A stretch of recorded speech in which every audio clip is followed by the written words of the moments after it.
article. Now let's talk about growth of English because it is discussed there in the uh, chapter 3, Guy Cook, Languages in the Contemporary World. So the growth of English. So what is being discussed there in growth of English? So maybe, so I won't ask these questions to, I'm not directing this question to any particular individual. So anyone, let's say, who would like to be part of this discussion, please unmute yourself and go ahead. The growth of English. This is the point we would like to discuss here.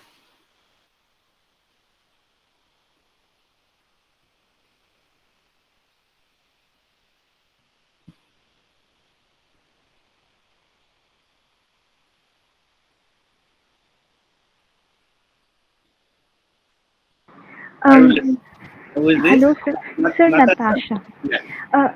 Sir, growth of English, for example, in India, it used to be the official language, but then it is still the official language along with Hindi, but now it has gained the status of a second language. It has become so important, and since we have that outer circle, inner circle, and expanding circle. So the expanding circle, for example, they neither have English as their native language, nor were they colonized by the English forces, yet looking at the importance and the emergence of English in various affairs around the world. So they teach English, like the first inner circle have the native language is English, so they study English. The outer circle, like us, we had been colonized by the English forces, so we study English.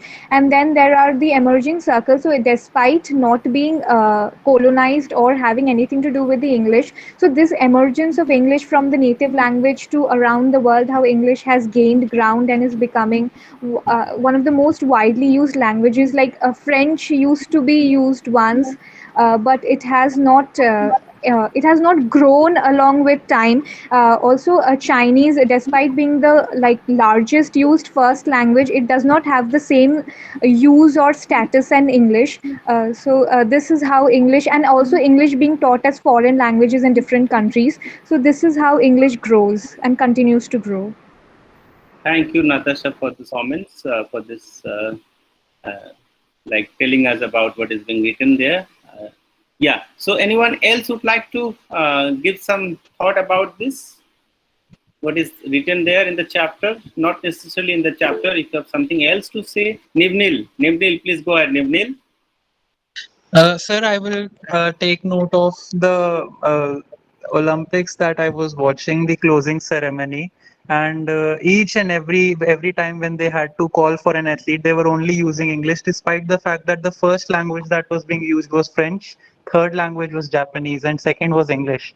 But every time, whenever they had to talk to athletes, describing that what were their achievements, when they had to praise, they were only using English. So there is Yeah. a reason for all that dominance. Okay. Thank you, Nivnil, for bringing this recent update. What is happening in Olympics also, international language kind of lingua franca. We are talking about English is developed kind of lingua franca. That's the point also discussed by Guy Cook. In that chapter as well. Okay. So anything else you would like to comment? You would like to say about the growth of English? What has been discussed, or maybe any of your observations or whatever inputs, thoughts you have in your mind? Please go ahead. Hello, sir. I think there are mainly two reasons for the growth of English. First one is colonialization, and Shivam, second one. please be little louder, Shivam. Uh, Hello, sir. Can you hear me, sir? Now it's fine, Shivam. Yes. Yes, sir. The first one is colonialization, and the second one is teaching English as a foreign language. So both of these are the main reasons which led to growth of English. What we see now in present days. Thank you, sir. Okay. So you brought colonialization. Okay. One perspective, another. Okay. So anyone else? Sir, this is Protiti. Pratiti, Uh, yes, Pratiti, go sir, ahead. besides colonization, might be another point for the expansion of English is the influence of US power, and even we can see that the places where the native English, native language is not English, even there it is not a second language too. Different programs like films or movies or songs are played in English, and which uh, kind of is dominating the speakers to learn English, and also might be it is English is probably one of the easiest language to learn, and it is also probably for the globalization, sir. Yeah. Okay, Prasiti, thank you. You brought globalization, US expansion, power, and also English is kind of considered to be easy, in that case. Yeah, Smriti, you would want to add something, Smriti? So I would like you to clarify something. They mention in the book that English is the dominant language of the internet, and they talk about code writing or like software writing. Then they come to the point that they like, in a way, they also connect it to the language used by the users. But can it be the case that they are actually coming from a viewpoint of an English speaker? Because when I think of the like, I do have friends in Europe, I do have friends in Japan, and when I have been a spectator of their internet use, and they often use the internet in their own languages, even for like Google search or whatever. Like it's like too long a distance to be covered by a Japanese person to be writing the Google search in English. They would like by all means avoid that. So is he specifically talking about software development, or is he talking about the general use by the public? Yeah, so Smriti, if you talk about especially internet language of internet, so whichever the social networking site, whether it is Facebook and all other, let's say, and even academic sites, even if we're talking about, and so what is happening, this is the estimate that majority of the internet users all over the world, it's more than 80%. And the regional languages or other languages for that matter, even if you talk about Chinese, Japanese, Hindi and other things also, it's covered somewhere around 20% or less than 20%, you see. So, and it's a huge, the domain if you talk about English, and also, let's say for time being, if you talk about Facebook, Facebook, you have almost billion users, and Facebook, and even if you talk about English for that matter, widely, it's not in terms of native speakers, but talking about users, speakers. So it's almost 1.5 billion, 1.5 billion speakers. They use English, in different domain as well. So Guy Cook is mentioning those aspects. Yes, to some extent, there are many cultures. Many cultures. If you talk about Chinese for that matter, Japanese for that matter. So and that's what Chinese talking about the software and other things, and they want to develop their own, whichever the coding system and other things, by their own script and all, So to some extent, Chinese they are very very successful, and other thing, even if you talk about within this also the romanization aspect. Romanization, I'm talking about the script also. English is script or Roman script being widely used. So one of your friends just now added that Nibnil added talk about Olympics, and if you talk about Olympic also, the signboard, international signboard, Chinese has their own orthography for that matter. Orthography, whichever the orthography, talking about logographic writing system. But for international communication, at times Roman script, which is the English script, is often used. So there are many various reasons for that.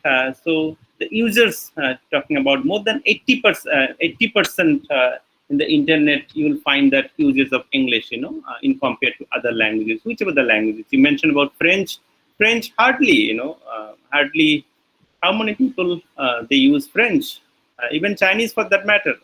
Chinese in India, if you talk about Chinese, hardly in India, there are only few places Chinese is being taught. And English is such a language which is talking about the job aspect, and there are many other aspects you see. And so so that's what it's not French, it's not Mandarin, or it's not Hindi for that matter, and or Spanish for that matter, or Arabic for that matter, basically English language. So that's the point Guy Cook is making. So anyone else would like to add? Then maybe I would like to highlight some of the things about growth of English, regarding that, what is being discussed in the class, and then some of my own observations and understanding about growth of English. Anyone would like to add something else?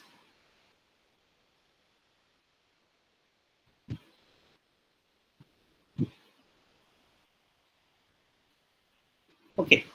So Akshit, please go ahead, Akshit.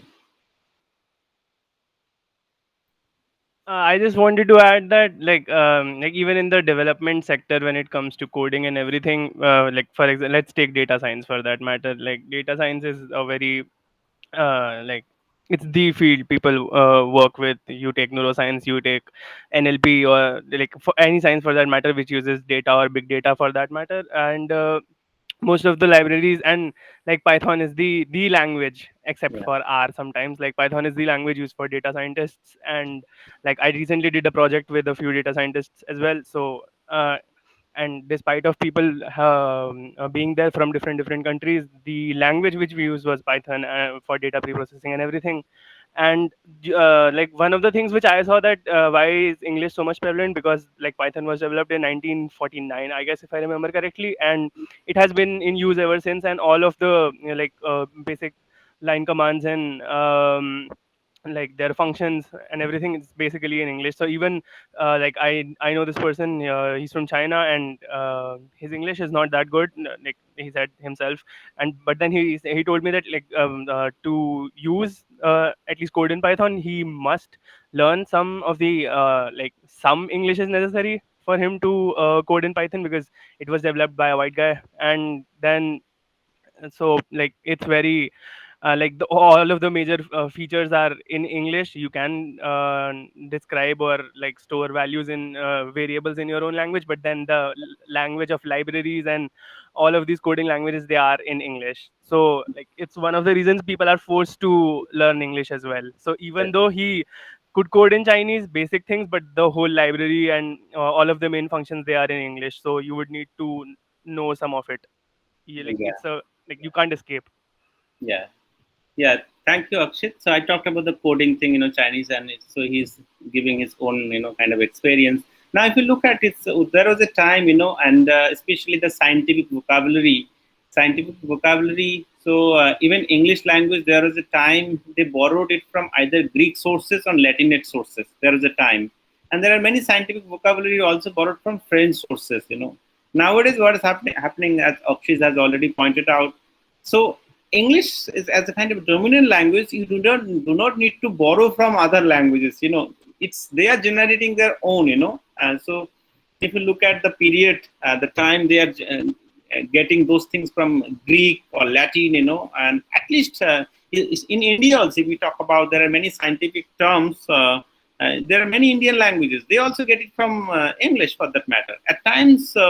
Many Indian languages, they will get it from which language? Sanskrit, for that matter. So Sanskrit, one of the classical languages, So, but English is developed in such a way now that you do not need to borrow from other languages, neither from Greek or neither from Latinate sources. They can, talking about the word creation and word formation, they can, so the interlanguage word formation is easily possible in English nowadays, you see. And so the technical vocabulary, when we talk about even the medical terms, for that matter, there are many medical terms. You will see that it has been heavily borrowed from Greek sources, Latinate sources. You will see that things, So, so this is really interesting. The coding thing, Akshit always also talked about, you see, and So you nowadays, if you talk about English, you cannot escape. You cannot run away from English. So it's like everywhere. It's everywhere. In every sphere of our life. You see.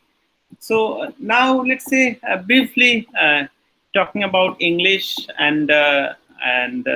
let's just as you know that English is a proto especially I'm not using the word Proto-Indo-European, but let's say Indo-European. So especially in historical linguistics, your teacher, Dr. Pauthang, he teaches a course, Historical and Comparative Linguistics, and there he talks about all this language families, relation, genetic relationship, and many other things. So now if you look at English language for that matter, English, so it is this Indo-European language family. So within Indo-European language family, you have a branch, the Germanic branch, Germanic language family, and English falls under this West Germanic, West Germanic language family, and it is really Germanic, and it is really closely related to German, Dutch, and Frisian language. You see, and talking about English, as you know that already, I think one of your friends, Protiti, was talking about global expansion, and English, for that matter, it's originated in England, and though it originated in England, and it's a dominant language of the United States, United Kingdom, for that matter, Canada, Australia, Ireland, New Zealand, and various island nations, Caribbean Sea, Pacific Ocean, and even if you talk about English, also official language of India, Philippines, Singapore, and many countries of sub-Saharan Africa, including South Africa, and many countries you see. And when you talk about English, for that matter, it is the first choice of foreign language. So if there is a choice, let's say French, Russian, or Chinese, or Japanese, whichever the language we are talking about, so English would be the first choice of foreign language, and in most of the countries of the world, and it is the status has given the position and as a kind of a global kind of a lingua franca, global lingua franca. Nibnil already pointed out, mentioning about Olympics, Tokyo Olympics, So now, if you look at the number of native speakers of English, number of native speakers, it won't be number one. But if you are talking about, to some extent, speakers, so almost 1.5 billion people, or this number could be, I'm giving an estimate. There are many people, they are saying more than 1 billion, or maybe in another estimate, it is almost 2 billions are mentioned, So, but 1.5 billions people, now they use English. And so we do not know exactly the competency level of those people, but that is the rough estimate is given, 1.5 billion people, and English language is most spoken language in the world, and even in India. So even if you talk about the official language here, and also the lingua franca between one state to another state, if you're North Indian going to South India, so at times Hindi fails to communicate, we're communicating in Hindi, it's very difficult. So people will, in that case, they will speak English, for that matter, even if it's Tamil Nadu or Kerala or Canada, and in different places, especially in different places, for that matter, you see. So, and it's also the language of the internet, with estimates suggesting, as I already mentioned, that 80% of data on computers across the world is stored in English. 80% data. So data is like, whether it is spoken data, written data, mostly. So the rough estimate says that more than 80% data, neither in Chinese nor in Japanese or Hindi or other languages, French, German, no, it's more than 80% data stored in English, you see.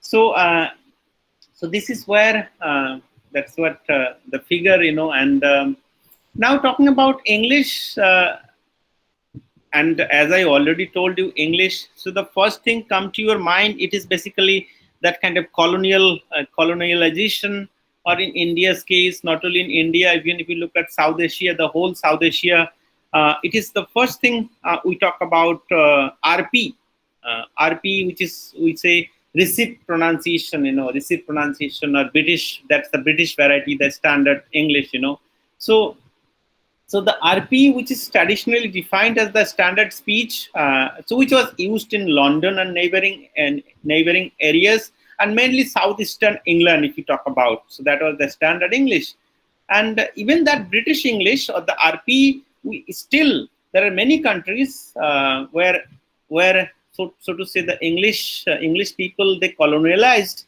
Still, this British English is used. There are many places, and Indian English, even if you talk about. Still, Indian English, they follow the kind of characteristics, different grammatical level characteristics. You will find that still it's the British English, not the American English. Different grammatical. I'm talking about in the phonological level, phonetic level, pronunciation, even the grammatical aspect. Even if you look at, so that's the British English. Still, many Indians they do follow. It's not the American English. Though American English nowadays, to some extent, is gaining its popularity or gained its popularity, but still British English is there. So this British English, what I'm talking about, RP, so it is considered kind of a prestige accent, and in such institution, and also that time, if you are talking about in the civil service, and also in the BBC, still I think some of you must have listened or still listen this BBC, British Broadcasting Corporation.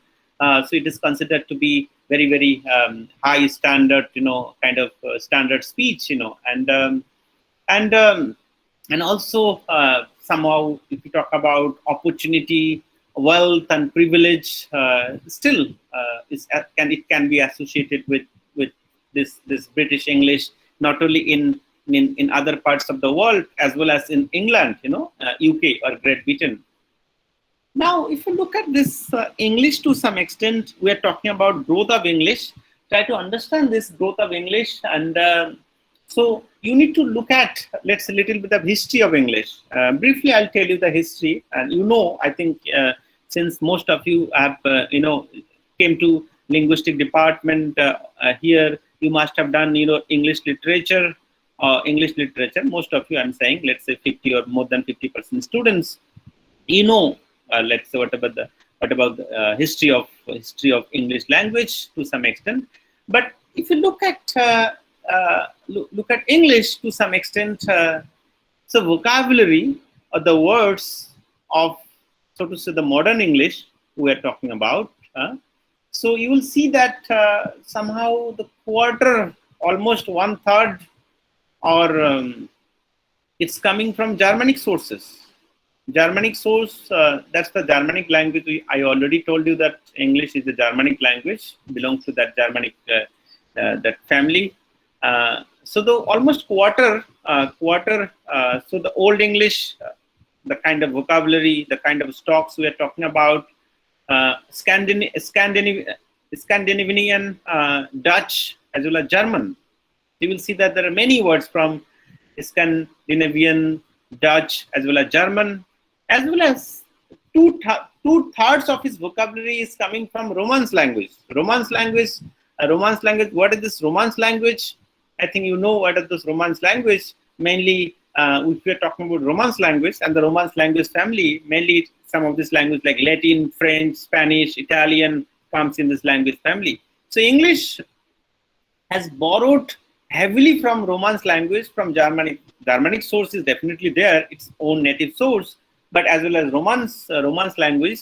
And it's because of the colonialization and expansion of the British Empire in different nook and corner of the globe, you will see that English language has borrowed words from, I think, more than 300 other languages of the world. So it is, I'm saying this figure, and I can tell you also that English has borrowed from many languages of the world, and you know it also. Let's say whichever the language you speak, whether it is Hindi, whether it is Bangla, whether it is Tamil, whether it is Chinese, whether it's Japanese, or whichever the languages for that matter. So English Empire or the British Empire came in contact with different language or language families, and as a result, they borrowed from many languages, so, and those words are frequently used in English, and there are many if you talk about in general, also the scientific vocabulary. I was talking about scientific vocabulary, and so mainly it's also borrowed lots of scientific terms or scientific vocabulary from Greek language. English has also borrowed from Arabic, for that matter, Arabic for that matter, and there are many languages in the world, So, so you must have heard about this, so to say, English, Old English, Anglo-Saxon. So this somewhere, some of the words, let's say heaven and earth,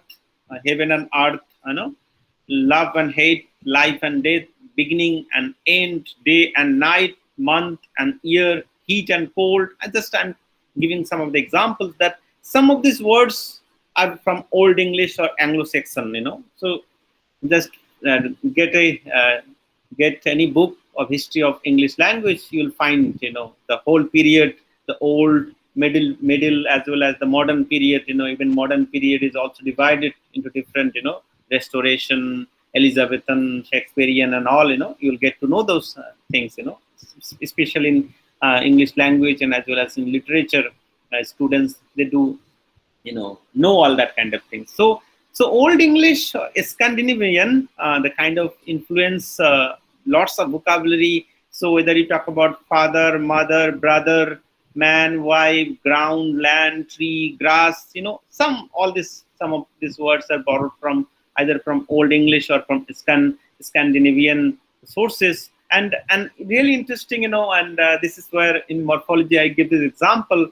And when what happens, the word, if you look at husband, husband, and now if you look at the word husband, and the meaning of husband is also changed.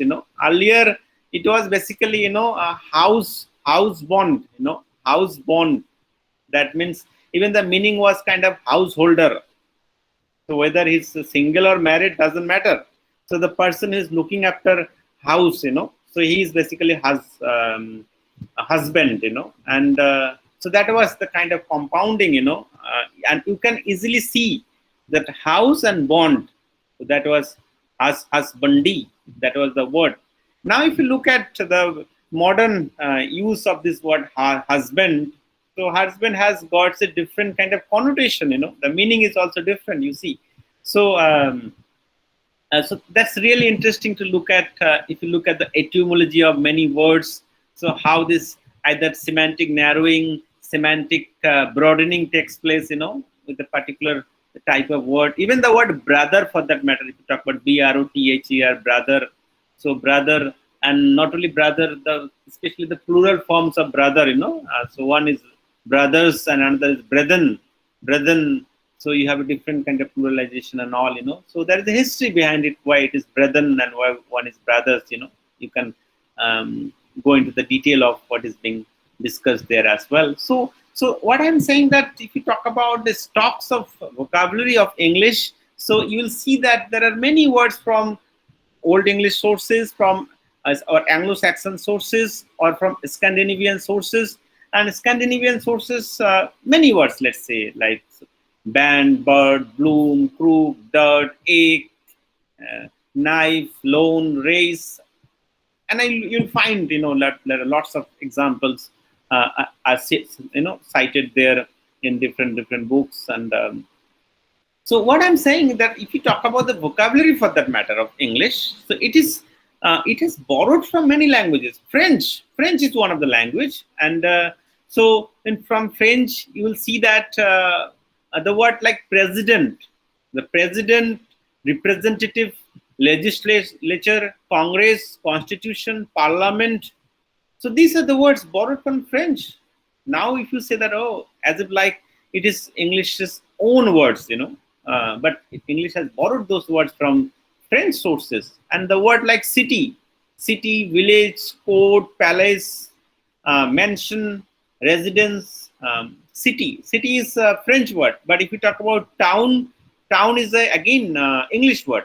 And even if you talk about the kind of terms for that matter, freedom, liberty, fraternity, liberty, friendship, amity, hatred and enmity.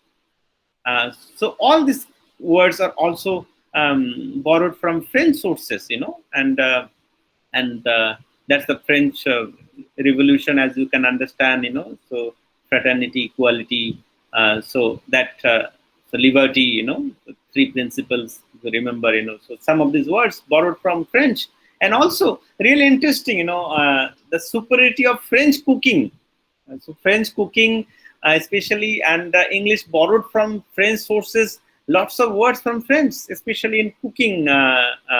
So cooking, so let's say boil, broil, grill, fry, roast, toast, all these words. If you're talking about these words, and so boil, fry, broil, fry, grill, roast, toast, and even the term like, let's say, dinner and supper. Dinner and supper are also French, but breakfast, for that matter, breakfast is English word. But if you're talking about nowadays, we use dinner and supper. Dinner and supper is French word, you see. And French, the domination of French, and so related to different spheres of life, whether you talk about dress, fashion, cuisine, and politics and diplomacy also. So English has borrowed lots of words, many words from French related to this genre as well. So now, as I already mentioned about English vocabulary, for that matter, if you're talking about English vocabulary, I mentioned about this technology, especially related in the spheres of science and technology. So many terms come from classical Greek, and some of the terms directly borrowed from Greek, and some of the terms came to English through some kind of transformation, either from French, so at times it has taken another route, but at times it has directly come from Greek, and just I can mention some of the words, and related to science and technology, as I already told you that mainly two languages here, Greek and Latin. So from Greek and Latin, English has borrowed lots of words, and so words like, to some extent, let's say, dystrophy, metamorphosis, even hypothesis. Even in research methodology, we use the term hypothesis. So hypothesis, metaphor, metathesis, and periphery, periphrasis, sympathy, syndrome, synopsis. Student has to write synopsis, synthesis. All these terms, this is borrowed from Greek. Melancholy, synchronic, polyglottal. That word polyglottal is a Greek word, but if you're talking about Latin, equivalent word multilingual. So polyglottal and another word.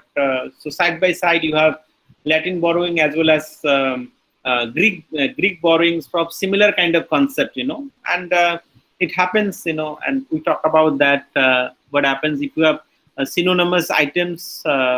Maybe one synonymous slowly and gradually, maybe it may not be used, or maybe its frequency it becomes less to some extent, And so what I'm saying is that Latin as well, English as well as borrowed from Latin sources. There are many words you will find, malnutrition, substitution, supposition, transfer, transposition, compassion, supernatural, uniform, multilingual. So these are some of the Latin words. You see that English as well as borrowed from other languages, as I already mentioned that more than 300 languages of the world. If you talk about Dutch, for that matter, English has borrowed from Dutch language, and these are the words we do use: boss, B-O-S-S, boss, cookie, dope, snoop, waffle. These are the words nowadays used frequently in American speech, American English, and it's been from Spanish. There are many words like cannibal, Cannibal, this is the word cannibal. Cigar for that matter. Cigar, gorilla, mosquito. Even the word mosquito, tornado, vanilla. Vanilla is also borrowed from Spanish sources, from Hebrew. And from Hebrew, you'll find there are many words. English also borrowed from Hebrew sources. Hallelujah, then Messiah, Rabbi, Sabbath, Jubilee, whatever, the golden Jubilee or Jubilee, and so there are many you will find from Hebrew sources. The Semitic language I'm talking about, Hebrew. So English also borrowed from Hebrew. And now come back to India and just tell you about Hindi for that matter.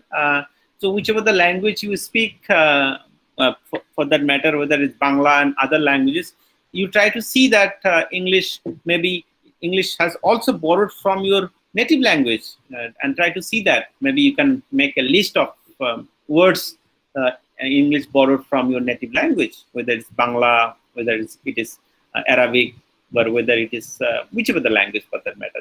I'm just giving one or two examples from Hindi. So Nawab, the word Nawab, even Guru, spiritual Guru or Guru, Sahib, Maharaja, Mahatma, it's a famous word, Mahatma Gandhi. Pandit, even the word Pandit, Jagannath, you'll find, Jagannath, jungle, thug, Thug, thug, even thug, shampoo. The word shampoo is also borrowed from Hindi sources, chit, mantra. Indians are, good at mantra chanting and all, even the word mantra. Loot, pajamas, dinghy, polo, even for that matter, the polo, that's the. So these are just, I'm mentioning some words which are borrowed from Hindustani or Hindi sources, and one word, just I was simply looking at Tamil sources, and I found out in Tamil there is a word like pariha, especially talking about the caste. So this is one of the caste name is also borrowed. Even though this word kari, C-U-R-R-Y, kari, with whichever the curry you talk about, and whether it's potato curry and catamaran. Catamaran is also kind of a boat. This word was also borrowed from Tamil. From Persian sources, just Persian sources or Farsi, you will find that there are many words in English borrowed, whether it's paradise, parda, bazaar, shah, caravan, chase, salamander, shawl, khaki. So all these words which belong to Persian sources. And from moving to other languages for that matter, if you talk about Russian for that matter, Russian, that Russian also, especially Russian was also to some extent Russian, the kind of domination we had seen in 1990s and before that as well. So the word like Tsar, Rebel, Mammoth, and I think you all know this word vodka. Some of you really maybe like this, the word. I'm talking about the word, not other thing, you see. So maybe the word vodka and tundra, pogrom, P-O-G-R-O-M, pogrom. It's a kind of mass killing, pogrom. Soviet, the word Soviet itself. Bolshevik, Sputnik. Now this is, I think there's a vaccine now, Sputnik V. So the word Sputnik is also borrowed from Russian language, you see. Turkish, from Turkish source, you will find there are many words, let's say. Just giving you one or two examples, like turban, coffee. The coffee we are talking about, coffee, kiosk, pasha, that pasha, So from Turkish sources also English borrowed many words, and Malay. So one of the languages of Indonesia, Malay. So Malay is, you will see that in ketchup, the word ketchup, tomato ketchup, we always now we do use this ketchup, So it's also borrowed from Malay. And bamboo, the word bamboo also, junk, J-U-N-K, and also this name orangutan. So that's also borrowed from Malay sources. Portuguese, for that matter. If you talk about Portuguese, English heavily borrowed from Portuguese sources. So this flamingo, molasses, even baranda, dodo. So these are Portuguese sources.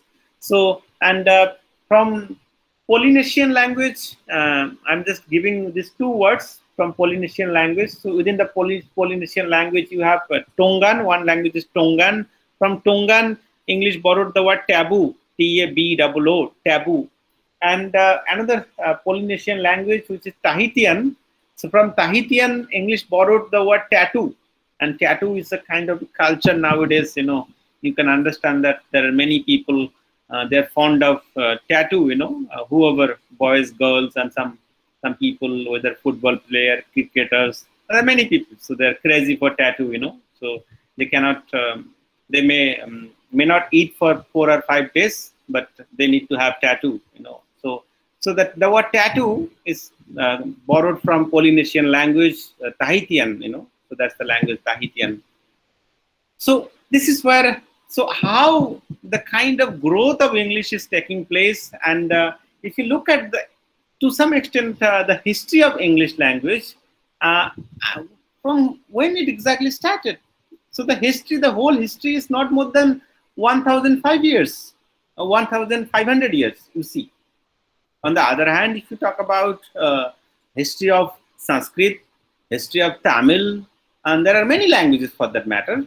So more than 2,000 years or 3,000 years for that matter. There are many languages. So it's a kind of 1,500 years, the kind of historical upheaval and the kind of the evolution of English language what we had seen. And I think the history to some extent that somehow it's the time somewhere around 5th century AD. It's not BCE. But if you talk about Sanskrit for that matter, Sanskrit 5th century BCE, already Panini has written the grammar, talking about Panini's grammar. You know that, Panini's grammar and all the sutras already been written in 5th century BC. And we are talking about 5th century AD. And even that time, English is not yet established language. There are 3 communities were there. So one of the communities were Angles. You know the whole history, but I'm simply telling you. So one of the group of settlers were Angles, whose original language was English. English, E-N-G-L-I-S-C. So the Angles, whose original language was English, from which the word English derives. And so the English language has evolved and been influenced by the invasions, both people and religious ideas. Now try to understand this. So you have influenced by invasions and as well as by the religious ideas. So especially in 1050, you will see that how the Norman conquest took place, especially the Norman, the kind of French influence started. That's the second phase. That's the Middle English time. So and at the same time, you talk about Christianity. So Christianity brought Latin and Greek influence. So Christianity, we talk about Christianity. So Christianity brought Latin and Greek influence, while the Norman conquest. So Norman conquest, which somehow took place in 1066, and it brought tremendous French influence, especially in English. So you all know the history of English to some extent, you see. So, and then we know that later on in 16th, 17th and 18th century, later on, how this British Empire was established in different parts of the world.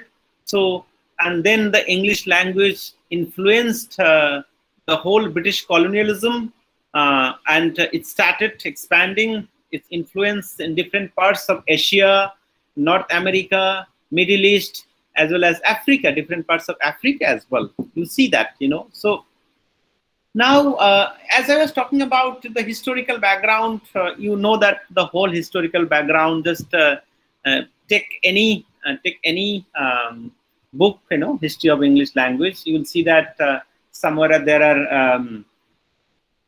so there are three types I was talking about. So they are the earliest and the kind of settlement was taking place in Britain. So the three tribes, Jutes, Saxons, and Angles, in the 5th or 6th century BC, 5th or 6th century, not BC. It's AD basically, 5th century or 6th century, and then somewhere around at the end of the 6th century, Saint Augustine, and that's what the religious conversion was taking place. So these people are converted into Christianity. So Saint Augustine in 597. So England was converted into Christianity, and later on, you must have heard this word Vikings. So in the 9th century, we had seen that the kind of invasions by the Vikings, and after all, especially in the 10th, especially in the 11th century, we had seen that the Norman conquest. So you will find lots of words related to Vikings and the cultures, related to in English as well. So the Norman conquest I was talking about, 1066. And slowly and gradually, you now look at English is basically developing. So the Old English, if you are talking about, so you did not have any systematic things. Today, English is systematic. Whether you talk about scientific vocabulary, whether you talk academic things, academic expansion, whatever you talk about. So it was, and lots of things are taking place, and even to develop a particular language, it takes time. It's not a one-day process, you see. And so what is happening, somehow, if you remember, to some extent, and this is the person, William Caxton. So somewhere around in the 15th century, 1476, William Caxton. So that's the advent of printing press, and this is in the 15th or 16th century. That's the time of the Renaissance, mainly in the 16th century. So the Renaissance, because of Renaissance, the kind of new thoughts, rationality, and all, and people started publishing Bibles. Once this printing press started, people started publishing Bibles. So the King James Bibles, and especially in the net and a later period, if you look at Samuel Johnson's dictionary of English language, especially in 1755, and the whole slowly and gradually the British Empire were established, and it's expanded in North America, Africa, India, Australia, New Zealand, and in different parts of the world. And so we have this. So whatever the English, the British English, and later on the concept of this RP came into picture. So try to understand this. That's what I'm telling you. So something like, it's not really a one-day process. Now English, if you talk about the English language and its vocabulary, I think not even a single person you will find that he or she knows the English, all the words of English. I don't know. You will not find a single person who knows all the words of English language. It's very difficult. It's almost millions of words now in English language has come into picture, especially if you talk about the vocabulary of English. Okay, so now, so this is where I was talking about. So the Old English, and slowly and gradually the Middle English. So that was the time of the Norman conquest, and during this time, Norman conquest, if you look at the history of English, the Great Britain, somewhere. So at the time of Norman conquest, what happened? So the West Saxon lost its supremacy. Earlier, that particular dialect or the variety, it was dominating, but Norman conquest, which took place in 1066, so, and it brought all the dialects into same level, because it is the French domination, and somehow, and that time what happened? So the West Saxon lost its supremacy and the center of culture and learning gradually shifted from Winchester to London. And Winchester to London, and that's the reason slowly and gradually, so the variety which were spoken nearby London, so that became the standard variety of English, and so as I was talking about all five middle English dialects, so whether it's the Northern, West Midland, East Midland, Western, Southeastern, so went their own ways and developed their own characteristics. But slowly and gradually, the Winchester, especially the London variety, so it gained popularity. And so Norman conquest, as I was talking about the French kind of influence, especially in the Middle English period, you will see that many words, borrowed from French sources. So the words like canal, real, reward, wage, warden, warrant is all mainly from Norman French. And so really interesting to look at. Please do read the history of English language, and you'll see that. So after this, so to say, the Middle English, the period, even that Middle English period, if you talk about the writing, even the writing to some extent, you have that kind of unclear kind of writing, what to follow, what not to follow, and it was not systematic as such. If you talk about English orthography, even the earlier cases, but now, if you come to somewhere around 1400 and 1500 years, especially in the 15th century or in the early 16th century, and I think you must have heard about this person Chaucer. And Chaucer, and students of English literature, who is Chaucer. And so what happened? The death of Chaucer at the close of the century, somewhere around 1400, marked the beginning of the period of transition from Middle English to the early modern English stage. So that's the transition. Transition is taking place from Middle English to the modern English, and somewhere around the early modern English, the period, let's say to some extent 1500 to 1600, and John Dryden's. These are the people, just one or two people, so John Dryden, and this is the time, and the three outstanding developments of the 15th century or early 16th century. What do we see? That one thing is what is happening, but the rise of London English. So London English, the prominence, the kind of power center was shifted there, and other reason, the invention of printing press, as I already mentioned, and another important factor was the spread of new learning associated with the Renaissance, and as I already mentioned, that William Caxton started printing press that time, and the Renaissance. So Renaissance, the funda, the main propaganda of Renaissance was especially the revival of classical learning. So it's one of the aspects of the Renaissance, or kind of spiritual rebirth.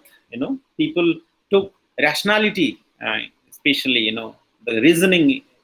So the Renaissance, that to some extent that arose in Italy, and it spread to France, it spread to England. So try to understand that we're talking about here early 16th century, and in early 16th century, or let's say somewhere around end of the 15th century, that time in England, Renaissance was taking place. If you talk about India and where this Renaissance was taking place, it's very, very late, in Indian case, Indian scenario. So the founder, let's say, especially in India's case, if you talk about, Raja Ram Mohan Roy and Keshav Chandra Sen, and there are many people you see. So we're almost 200 or 300 or 400, 300 years later, Renaissance was taking place in India, you see. So at that time, as I was telling you, that the one of the aspect of the Renaissance was the revival of classical learning. And English, talking about that time, Greek or Greece was dominating, especially in different parts, different places, especially even the subject of liberal arts. There are 7 subjects which were taught that time. So the subject like grammar, logic, rhetoric, arithmetic, geometry, astronomy, music. These were the subjects. It's very prevalent in Greek and all. So they also, these things also, it came to English, though it came to English via French, but all these subjects and disciplines, and try to understand that because it's a course in linguistics. So there are many things, many concepts. It's borrowed from Greek sources here, especially if you talk about grammatical concepts borrowed from Greek sources, and also there are many concepts borrowed from Latinate sources. So if you talk about the parts of speech, the whole idea of parts of speech, noun, verb, adjective, adverb, we talk about the 8 parts of speech and other things. There are many things borrowed from Greek and Latinate sources, and mainly from Greek, So now look at the Renaissance, the contribution of Renaissance, and this is the time. English is not yet a refined language. Try to understand that English was even not yet a refined language that time.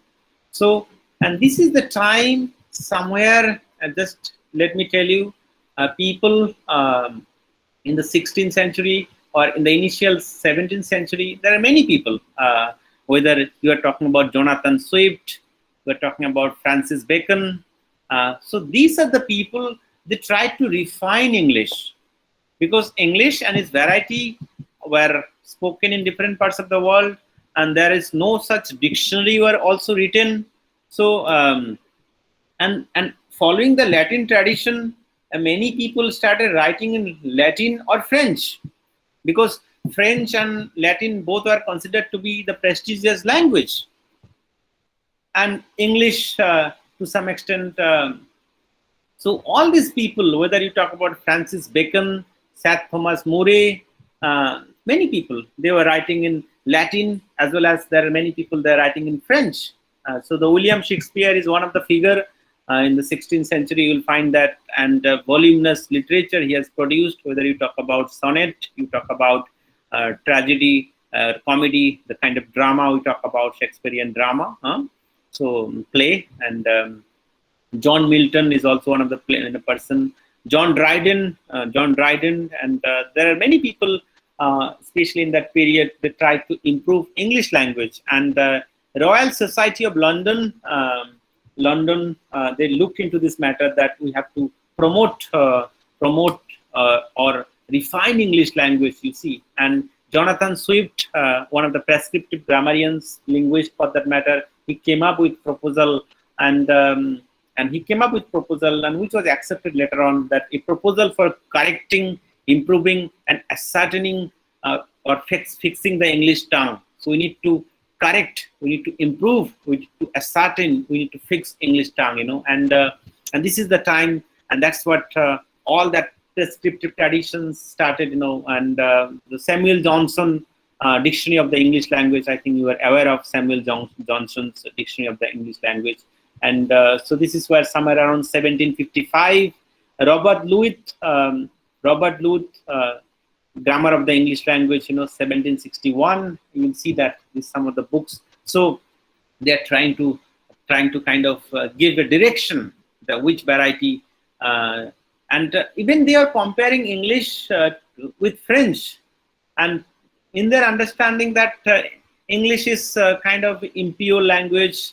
The French is more, it's better language, and so that's what the comparison. So that's what the understanding, last time we were talking about logical, the kind of concept. So these people, they themselves have that kind of prescriptive notions, many people, and as a result, we have that kind of prescriptive notions with us, and because it is a kind of commonly held view, as you can understand, you see. And so, and slowly and gradually, as you can if you student of English literature, and then you know that different period, and then who are these people came in the 18th century, in the 19th century, and 20th century, and slowly and gradually.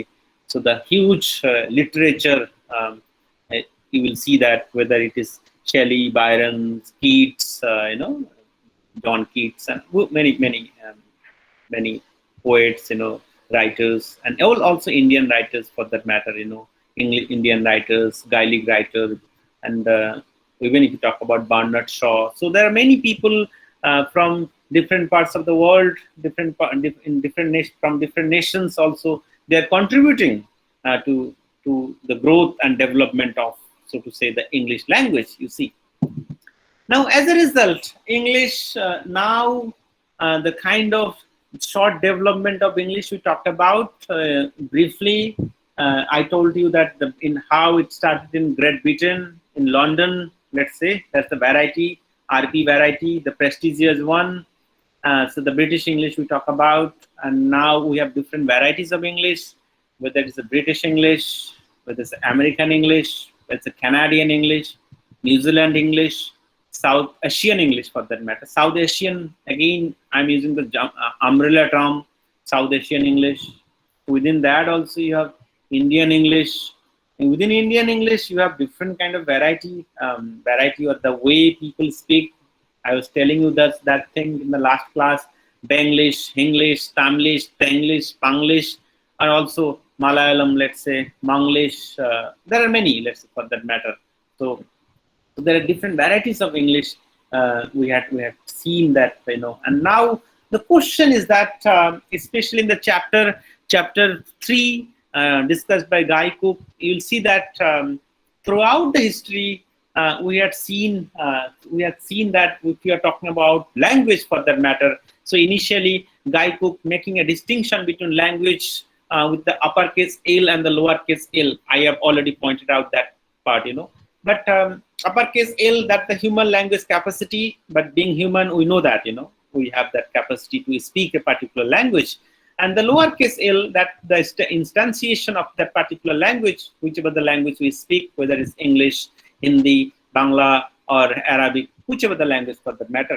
So this lowercase L, when you're talking about all this lowercase L, we have a kind of feeling of ownership.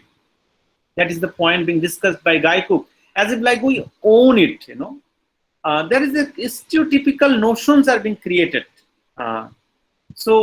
And as a result, whichever the country you talk about, whether it's a monolingual country or multilingual country, though people say it's a monolingual country, but in reality, generally it's not a monolingual country. Even Bangladesh, even if you talk about, Bangladesh, it's not necessarily it's a monolingual country. There are many languages are there. There are many Tibeto-Burman languages are also spoken there. So what is happening? You will see that there is an unequal distribution of power and the kind of hegemonic kind of relationship, always going on. So in one hand, you have a kind of lingualism, which is in the individual level, it's operating. And on the other hand, we look at that in the social level, social multilingualism we also look at. And especially in sociolinguistics, I think one of our colleagues, he teaches sociolinguistics, and I think the concept of speech community. With speech community, I think you are also aware of the concept of speech community and all. So what I'm saying, so there is an individual and social multilingualism. Both are it's operating, and India is a case, and so what is happening mainly, the kind of domination, the kind of power. People always blame that, it is English or it is Sanskrit or it is Russian or it is Chinese. That something people are doing. So Guy Cook also says that, and also in my understanding, there is nothing new about this matter. There is nothing new. So let's say in Indian case, if you talk about domination of Sanskrit, it is there to some extent. But there was a time, let's say in Indian scenario, at the time of Mughal empires, it was the domination of Arabic and Persian. So nobody can deny that. Nobody can deny that. At the time of Mughal Empire, if you look at it, if Farsi was the language, the Persian was the language of the court and law. You have to understand that. And same thing, at the time of Roman empires, if you talk about Roman empires, so at the time of Roman empires, Latin dominated. And Latin is still dominating because Latin language is also associated with Christianity, with religion. So, but the point here is that, so there is nothing new about this matter. In Indian case also, if you talk about the group, whichever the group, when they are into power, in the kind of powerful relationship, in the power, hegemonic, kind of structure, when they are in the top, so they will make rules according to their own convenience. And it's had been going on. So there is nothing new for that matter. But the problem is that to some extent, if you look at only problem is that it's only for your own benefit, and you do not consider other people as people. You consider other human beings as kind of animals, So that's the problem, So you to give kind of safeguard to your own language and culture, you can do anything for that matter. You can cut someone's tongue. You can do that.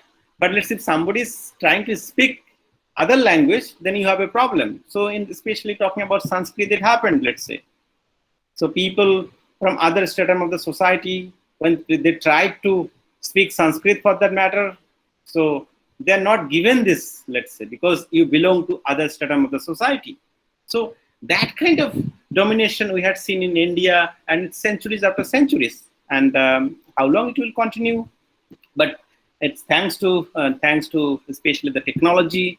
So nowadays it is not restricted to whichever the books for that matter, or any particular community for that matter. Now, thanks to technology, the kind of internet we are talking about, so anything you would like to learn, you can get from the internet sources and other things. Now the problem to some extent, talking about the kind of multilingual, the kind of setting in India, and there are many nations, the multilingual.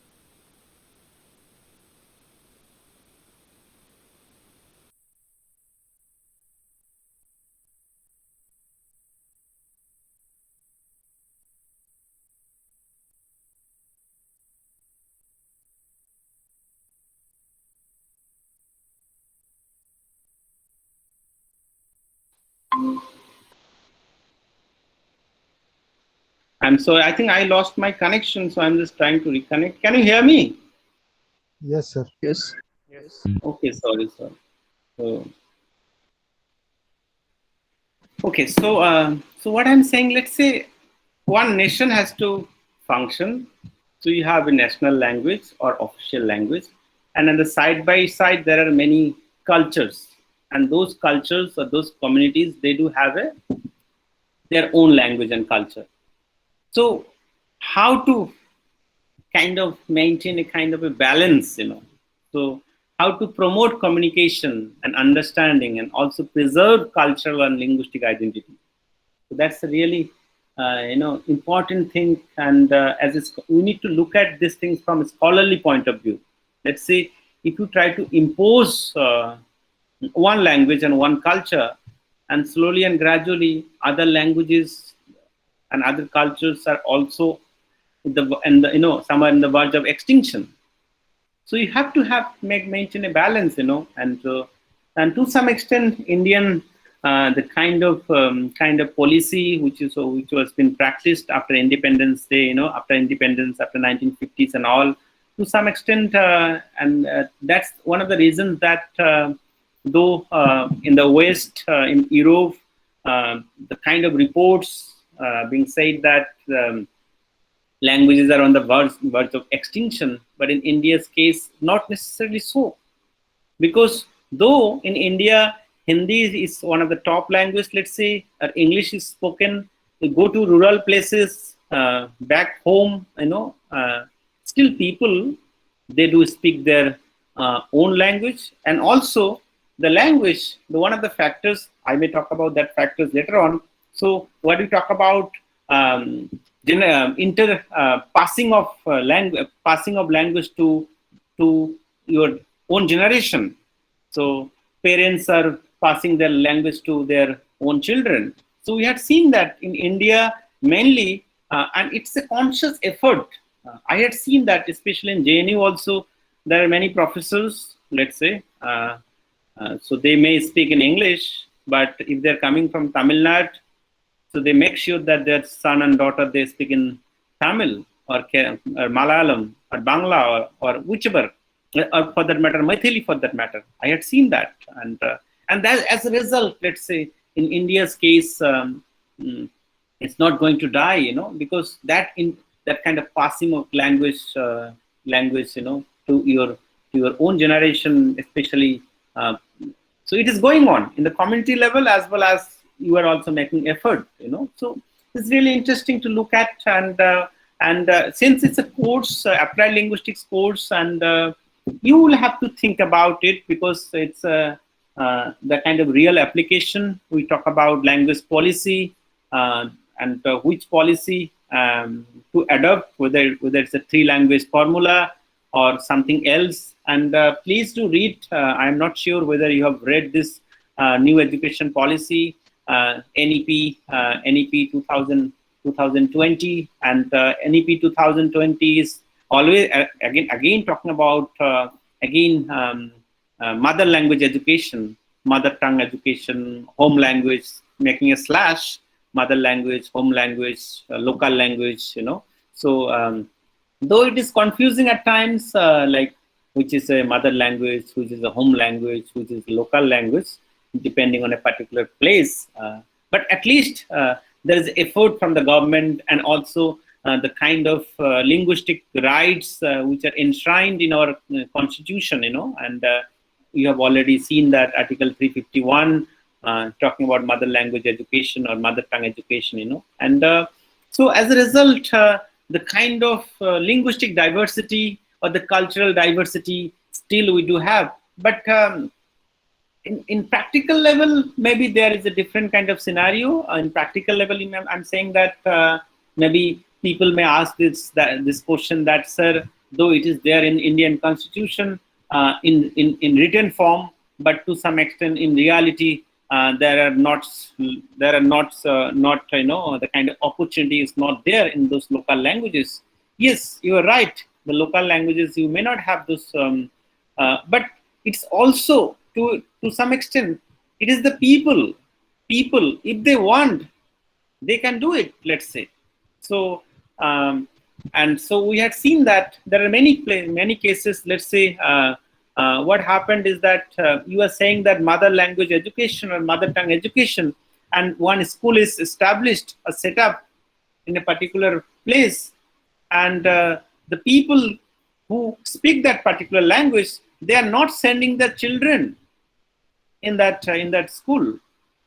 So the government will have to think about it, even so in many cases I can give you a number of examples where initially people are demanding the status, especially in the 8th schedule, and initially, because lots of emotions, lots of prestige, and there are different reasons, the school was set up.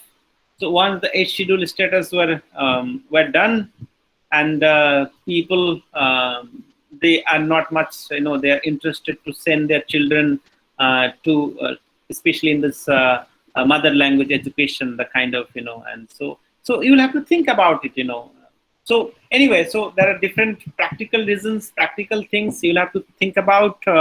Let's say you get a job one day, either associated with Census of India, and enumerating that census data, and looking at the census data, and also advising the government and the policymakers. So what will you do? So our institute here, Central Institute of Indian Languages, we have many students. Let's say many. I'm talking about students because some of our students, they are now assistant director or in different having this in kind of position, especially now. Oh, I didn't tell you, the person Shailendra Mohan. Now he is appointed as the director of Central Institute of Indian Languages. He is our former alumni, and he did his PhD from JNU, and he's teaching there, So the former director of this is the current director of Central Institute of Indian Languages, you see, and the Professor Shailendra Mohan, So Shailendra Da, he's there, and also the assistant director of Central Institute of Indian Languages, Dr. Narayan. Dr. Narayan, he's also there as an assistant director. So I'm saying that. So all this. So what are the things you are going to suggest to the government and the policymakers? So think about. So it's not. I told you that it's not a ready-made solution. So solution is not ready-made. So let's say someone has kind of given a kind of suggestions or solution to European countries or American nations, and the same thing cannot be applied blindly in Indian context. Try to understand that, because so you will have to read it, go through it, maybe to some extent make kind of survey for that matter, visit to those communities, what they want, and then in the policy level you can think about something. Okay, so anyway, so these are some of the things. So talking about English, now if you look at English in the past, definitely English in the past, we'll see that it's one of the international language. International language, it has gained its status as international language, as a kind of lingua franca, but at the same time it has increasingly a category of its own. Try to understand this. English has its category of its own. Why I'm saying this? If you remember my class last time, I was talking about Indian English for that matter. Though Britishers or Americans still they doubt the kind of Indian English, and its status of Indian English, they can question it. But Indian English has its own characteristics, and that's what I was telling you, giving you lots of examples last class, I think last two class. So the English we are talking about, and also Guy Cook will be talking about that somehow 400 million native speakers of English, and it's spoken in USA, UK, Australia, New Zealand, South Africa. It's the official language of many countries, and English is taught as a foreign language virtually in every country. Now it's taught as a foreign language. And also, I think Pratiti mentioned this point, that used for business, education, and access to information as well. We talked about the information technology sector, computer sector, and on the other hand,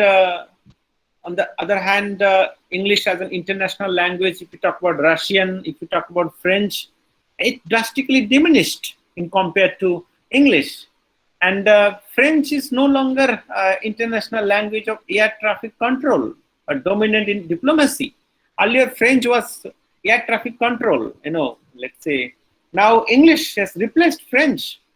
So the Mayday, let's say the Mayday, the plane is going to crash, or some kind of danger, So if you are a pilot or crew members, it is expected that you speak English or you understand English, you see. And so that's what, so French is no longer international language of air traffic control.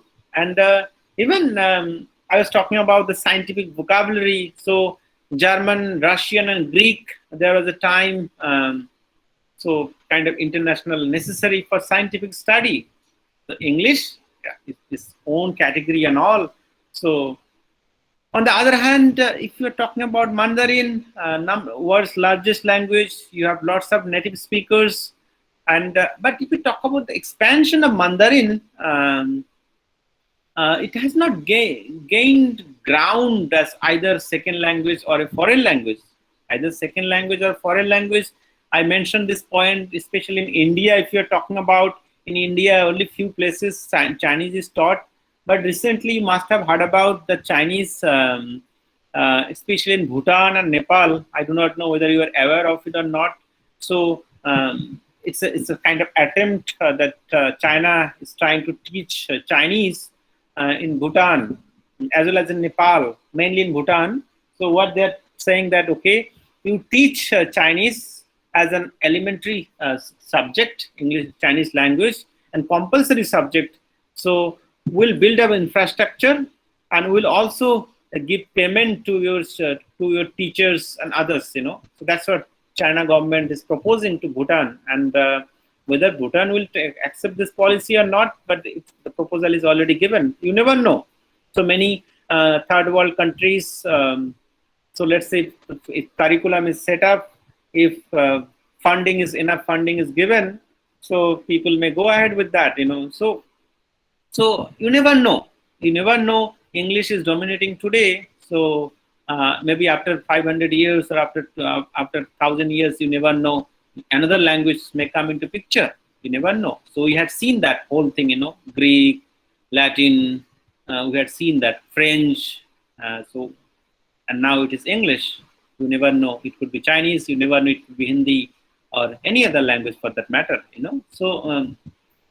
So, and the point raised by some of you that there's definitely expansion of US power and influence, and as a result, and ever increasing use of English in business as well. And you will see that films, songs, television programs, advertisement for that matter, and not only in US but also rest of the countries, English is heard. It's not only in US, and English is also the dominant language of internet, and whichever the social networking sites you are talking about, email, an absence of software in the writings. Even there are many softwares, and that's what the point I think Akshit was talking about, the coding system, and also software even talking about. There are many softwares which are developed in English.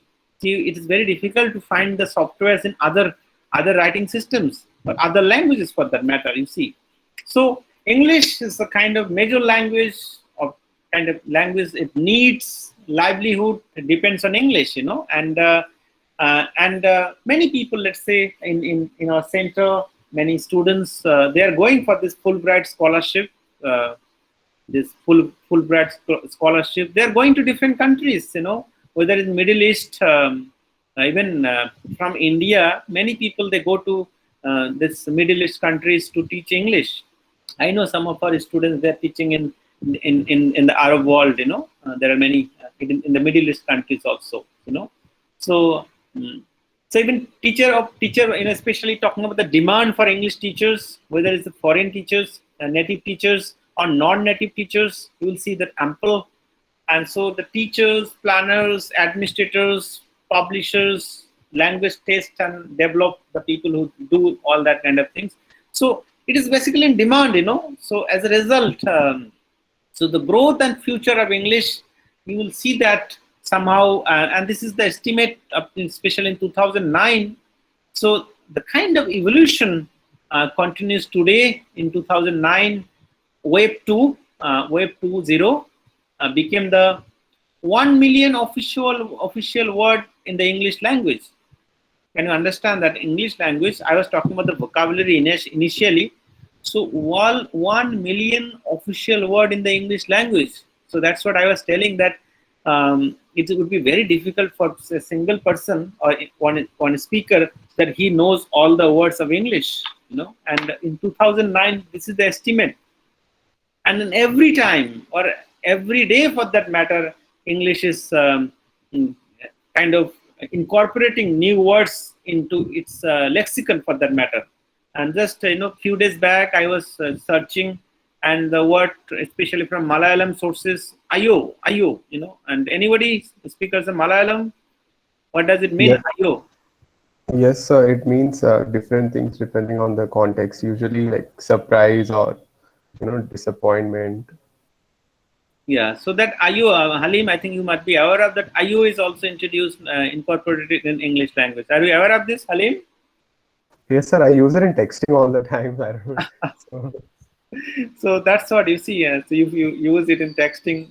So Oxford English Dictionary I'm talking about. So, and there are many words. It will come, it will go, but some one million official word in the English language. I'm just giving an estimate of 2009, and so.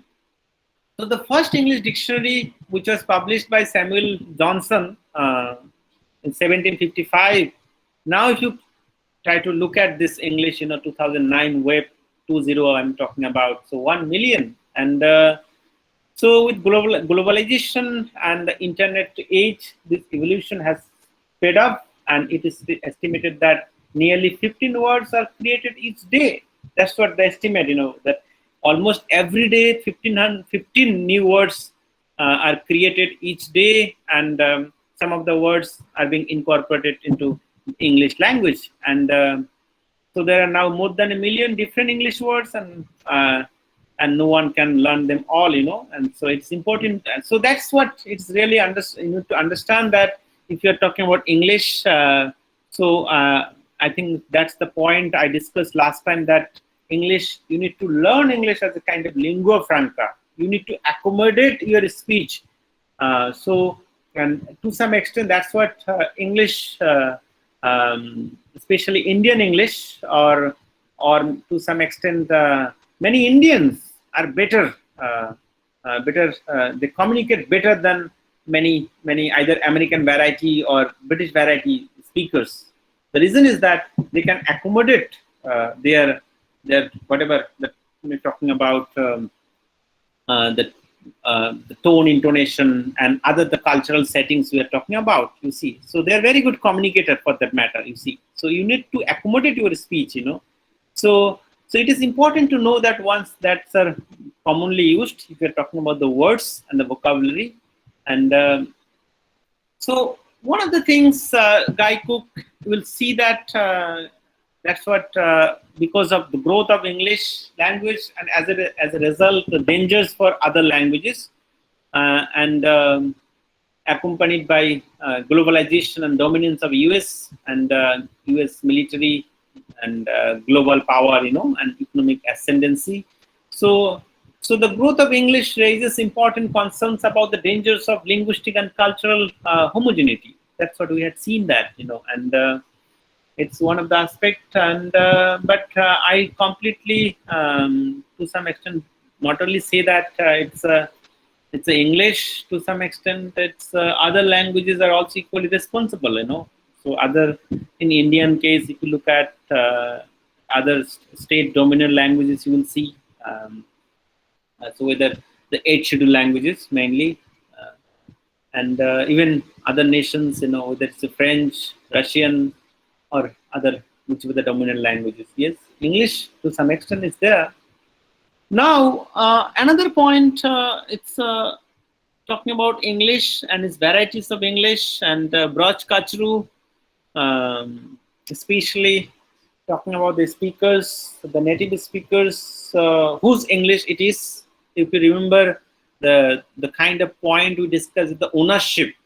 So if I speak English, can I consider that it is my English? Let's say I can say that it's my Bangla, Amar Bangla, Ami Tomake Bhalobashi. That's what the whole song, my Bengal, my Bengali, I love you so much. That kind of thing, But can I say that it is my English? I like you, I like it, or I love it so much. Can I say that? So can there be kind of a ownership for that matter? Okay. So Braj Kachru talked about the circle, inner circle, outer circle, and the expanding circles. I think one of your friends, Natasha, was it Natasha? She explained this. Natasha, are you hearing? Are you listening, Natasha? Yeah, I think Natasha explained these things. Yeah. Yeah. So English and Englishes. So the growth of English and as a kind of the kind of paradoxical consequences Guy Cook was talking about. So did it extend the authority of English native speakers? Though we speak English, So extend the authority of English native speakers, that kind of ownership we are talking about. Yes, to some extent, yes, you can say to some extent, but let's say, even if you consider to some extent, but the other variety of English, or the dominant variety of English, either the British variety or American variety, they may not accept it also. They may question it as well. So if I say, did it extend the authority of English native speakers? If I say yes to some extent, but let's say British variety or American variety, they say no, not at all. So it's a debatable thing, and ultimately whose English it is. So there is a considerable doubt that whose English it is. So, and it's a very interesting one anecdote that I would like to share with you. Maybe you know it, and it's quoted by one famous sociolinguist, and it's the example I'm just simply sharing with you. So so it's a man from California, from USA. So he goes to London, and what happens? So he goes to London and in a hotel, and he's searching for the basically for the elevator. And in London, he's saying that where is the elevator?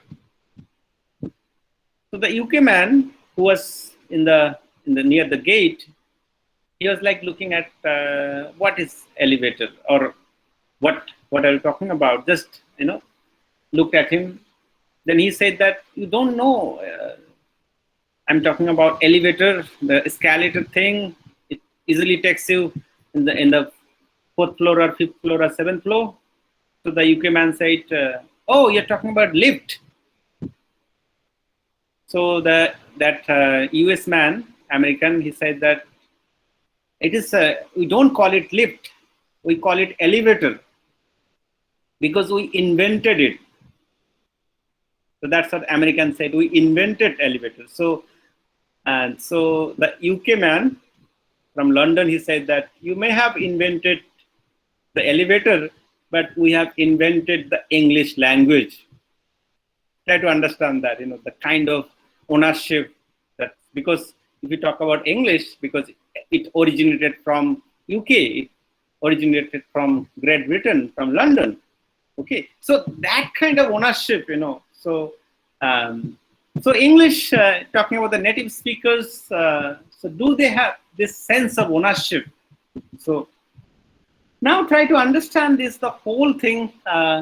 There was a time when this British colony, the kind of domination were there earlier. So many British speakers, they regarded American English as a kind of impure deviation from non-standard English. The RP English I was talking about, the received pronunciation.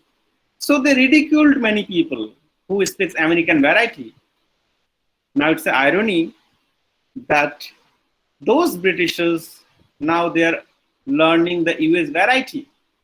Try to understand that, So this is, so English and Englishes, so whose English it is now? So you used to ridicule once upon a time. Now it's an impure deviation from the standard, the British variety, RP variety. Now you yourself is learning the American variety. So it's a kind of irony now. Now, so different standard English, so whichever the different standard English, so standard American English, Australian English, New Zealand English, fine to some extent. African English, there is a kind of question, still there are some kind of questions in African English. Yeah, there are many African English structures came in English to some extent. Now, but Indian English, validity of standard English for countries are contested. So Indian English, so the validity is still contested, you see. Singapore English, still contested. Nigerian English, to some extent, is still contested, So that's what I was talking about. You may think that, yes, to some extent, we are the native speakers, but the people, those who are there, they may think about that, yes, they may not give you that kind of ownership for that matter. So, but yes, to some extent in the future, we know that in the future, whether it's a Dutch English or the Chinese English, Chinese version, Mexican English, and other varieties maybe gains its popularity or acceptability for that matter. Okay, so talking about the circle, Braj Kachru, when talks about the circle, as you have already read, the circle, that the inner circle. So when you talk about the inner circle, it's the predominantly English-speaking countries. So whichever the English-speaking countries, that's the inner circle. So the concept of native speakers, even if you're talking about, so those people, they themselves, so they have that kind of ownership. The outer circle, for that matter, the outer circle of the former colonies where English is an official language. So of the former colonies where the English is an official language. So India, even if you talk about, and it's India was the colony, let's say, British Empire was set up here. And the expanding circle, if you're talking about, English is neither an official language nor a formal colonial language. So it is increasingly part of many people's daily lives. But English nowadays, especially in the expanding circle as well, people are learning English as a kind of foreign language, and it's also increasingly part of many people's daily lives. Okay, so now the interesting thing could be that could a new international English be emerging from expanding circle? That's the question, and so can we see that the new kind of English is emerging from the expanding circle? And if it is emerging, maybe it will have its own rules and regularities for that matter. Okay, so with these questions, I think Braj Kachru, especially in his book World Englishes, he discussed these things in great detail. But especially here in the chapter, just briefly mention about inner circle, outer circle, expanding circle. Anyway, if I get time in the future, in other courses, we teach a course, varieties of English. Maybe there I can talk about what Braj Kachru and what are the problems with the circles also. And there are lots of problems with inner circle, outer circle, and expanding circle. So one of the things is the concept of the native speakers, and there are many other things that have been questioned. We question this circle. Okay. So anyway, so these are some of the things we discussed somehow chapter 3, and so we'll continue our discussion and